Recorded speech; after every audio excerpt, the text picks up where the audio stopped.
Si baby po kasi ano siya, normal ko naman po siyang pinanganak. So pagdating po ng 4 months, dun po, bigla na lang po siyang nagkaroon po ng ng sakit. Akala ko po normal lang din po na sakit, so pinapagamot naman namin, check up, gano'n. Dinala din po namin sa isang ospital po. Kaya lang po dun, hindi po agad kasi nakita na meron pala siyang meningitis. So yung po palang niya is severe na. So pagdating dun, hindi po agad naagapan. So nilipat po namin siya sa PCMC. Kaya lang po dun po sa PCMC po, dahil nga po yung baby ko, kumbaga po sa very rare po yung case niya, very rare. Kumbaga, matindi po pala yung bacteria na dumapo sa kanya. Sabi po ng doktor, dumiretso daw po sa utak po yung bacteria. So, pinakalas po na is Salmonella meningitis.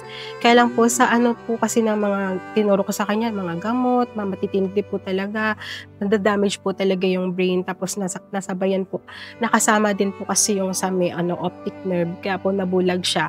Tapos kasama na din po yung buong niya, yun nga po, buong katawan. Dislocate din po yung sa hip.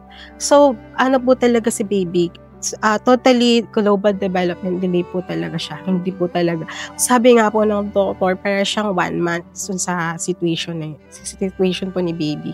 Bilang kami po mga magulang niya, gagawin po talaga namin lahat para kung ano po yung kaya namin maibigay kay baby.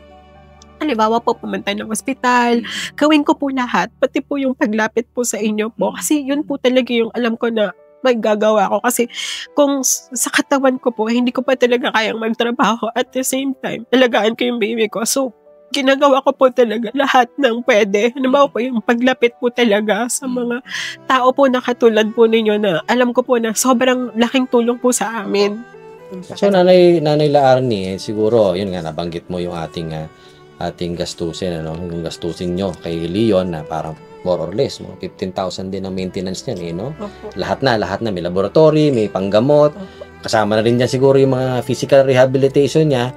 So, ayan, nabanggit mo sa amin na 15,000 ng estimate mo ng monthly expenses. So, nabanggit mo yung gastos ng buwan ng gastos ay siguro sasagutin na ng Bicol Party List, no?